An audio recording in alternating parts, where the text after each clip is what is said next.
ಬದುಕಲ್ಲಿ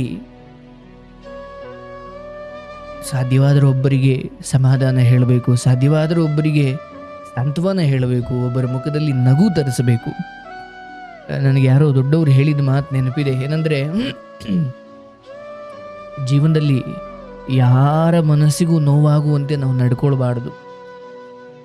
ಏನೋ ಒಟ್ಟಿನಿಂದ ನಮಗೆ ಅಹಂಕಾರ ಇರುತ್ತೆ, ಕೋಪ ಇರುತ್ತೆ, ಬದುಕಿನ ಅನೇಕ ವಿಚಾರಗಳು, ಬೇಡದ ಗುಣಗಳು ನಮ್ಮಲ್ಲೆಲ್ಲ ಇರ್ತವೆ. ಹೋಗ್ತಾ ಹೋಗ್ತಾ ಹೋಗ್ತಾ ನಾವು ಅದನ್ನು ತಿದ್ದುಕೊಳ್ಳೋದೇ ಈ ಜನ್ಮ ಸಿಕ್ಕಿರೋದು.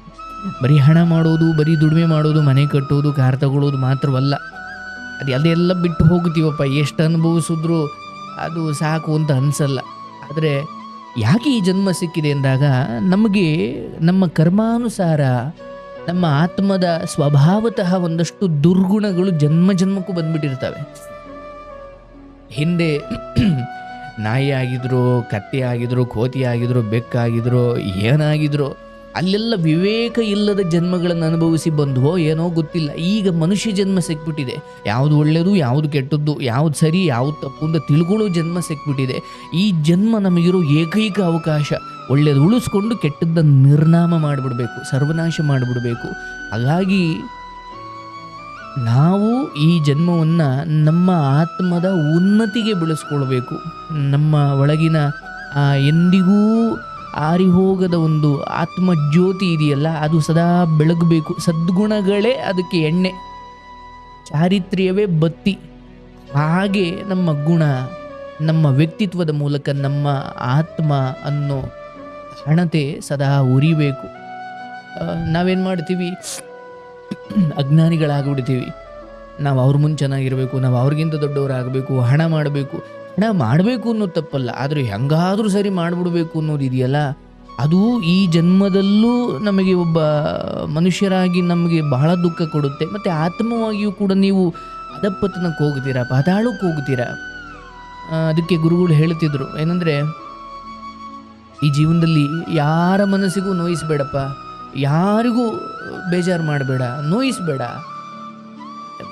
ಹೇಗಂದರೆ, ನೀವು ಒಬ್ಬರು ಮನಸ್ಸು ನೋಯಿಸಿದ್ರಲ್ಲ, ಅವರು ದೇವರ ಮುಂದೆ ಕುಳಿತು ಕಣ್ಣೀರು ಹಾಕ್ತಾ ನಿಮ್ಮ ಹೆಸರನ್ನು ನೆನೆಸಿಕೊಳ್ಳುವಷ್ಟು ಕಣ್ಣೀರು ಹಾಕಬಾರ್ದು ಅಥವಾ ನೋಯಿಸಬಾರ್ದು ಅಂತ.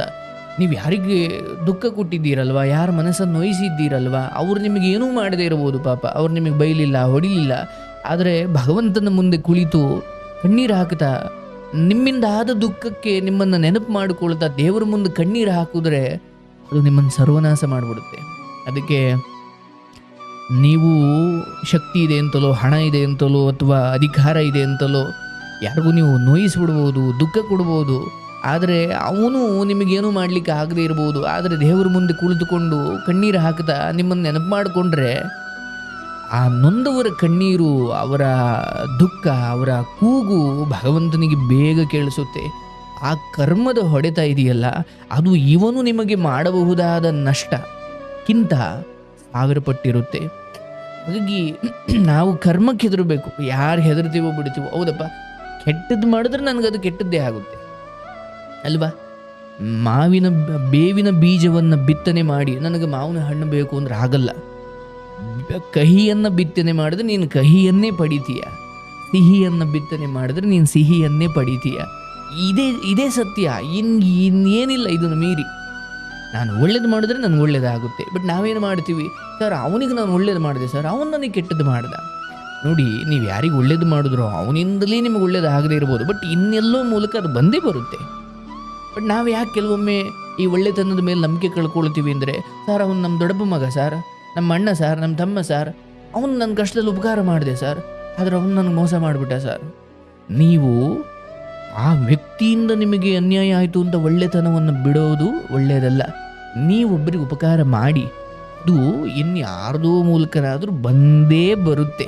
ಅಯ್ಯೋ ನಾನು ಯಾರಿಗೂ ಉಪಕಾರ ಮಾಡಿದೆ ಅವನಿಂದಲೇ ಬರಬೇಕು ಅಂದರೆ ಅದಾಗಲ್ಲ ಅಲ್ಲ, ಬಂದರೂ ಬರ್ಬೋದು. ಆದರೆ ದಾನ ಮಾಡಿ, ದಾನ ಸ್ವೀಕರಿಸ್ತಿರೋನು ಯಾರೋ ನಿಮಗೆ ಬೇಡ, ನೀವು ಕೊಡುವ ಬುದ್ಧಿ ಮಾಡಿ, ಅದು ಇನ್ಯಾವುದೋ ಮೂಲಕ ಬಂದೇ ಬರುತ್ತೆ. ಹಾಗಾಗಿ ಇನ್ನೊಬ್ಬರಿಗೆ ನಾವು ನೋಯಿಸಬಾರ್ದು, ಮನಸ್ಸು ನೋಯಿಸಬಾರ್ದು. ನನಗೆ ಅದಕ್ಕೆ ಯಾವಾಗಲೂ ಅನಿಸೋದು, ಯಾರಾದರೂ ನಿಮ್ಮಿಂದ ನೋವಿಗೆ ಒಳಗಾದವರು ದೇವ್ರು ನೋಡ್ಕೊಳ್ತಾನೆ ಬಿಡು ಅಂತ ಅಂದ್ಬಿಟ್ರೆ ಅಲ್ಲಿಂದ ನೀವು ಮುಗೀತು ನಿಮ್ಮ ಕತೆ ಅಂತ. ಯಾಕಂದರೆ ಅವನು ನಿಮ್ಗೆ ಹೊಡಿಲಿಲ್ಲ ಬೈಲಿಲ್ಲ, ಆದರೆ ಅವನು ನೊಂದು ಹೇಳ್ತಾನೆ ಬಿಡು ದೇವರು ನೋಡ್ಕೊಳ್ತಾನೆ ಅಂತ.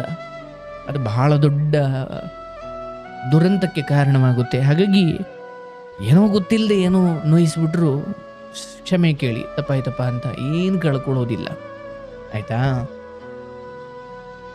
ಇದು ನಾವೆಲ್ಲ ರೂಢಿಸ್ಕೊಳ್ಬೇಕು ಅಂತ.